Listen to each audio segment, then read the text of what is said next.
മഞ്ചേശ്വരം തെരഞ്ഞെടുപ്പ് കോഴക്കേസിൽ അന്വേഷണത്തിൽ വീഴ്ച സംഭവിച്ചെന്ന് നാമനിർദ്ദേശ പത്രിക പിൻവലിച്ച കെ സുന്ദര പ്രോസിക്യൂഷൻ ആവശ്യത്തിന് തെളിവുകൾ ശേഖരിച്ചില്ല. ഇപ്പോൾ ഒരു ജോലിയുണ്ടെന്നും ഇനി നിയമപരമായി മുന്നോട്ടു പോകാനില്ല എന്നും കെ സുന്ദര 24-നോട് പറഞ്ഞു.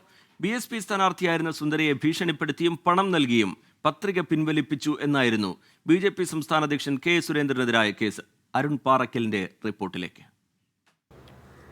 മഞ്ചേശ്വരം തെരഞ്ഞെടുപ്പ് സമയത്ത് BSP സ്ഥാനാർത്ഥിയായിരുന്ന കെ സുന്ദരിയെ BJP സംസ്ഥാന അധ്യക്ഷൻ കെ സുരേന്ദ്രനും സംഘവും തട്ടിക്കൊണ്ടുപോയി തടങ്കലിൽ പാർപ്പിച്ച് പണം നൽകി എന്നായിരുന്നു ആ കേസുണ്ടായിരുന്നത്.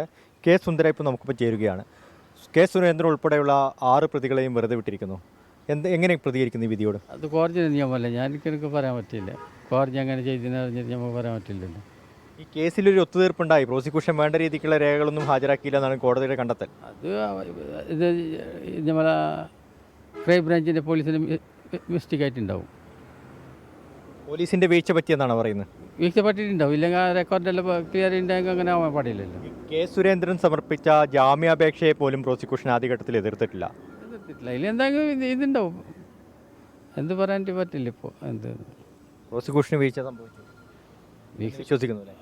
വിശ്വസിക്കുന്നു, പിന്നെ വിശ്വസിക്കാതെ പിന്നെ എന്താ അങ്ങനെ ആവാൻ പാടില്ലല്ലോ. താങ്കൾ ഇനിയിപ്പോൾ എന്താണ് അടുത്ത നിയമ നടപടി?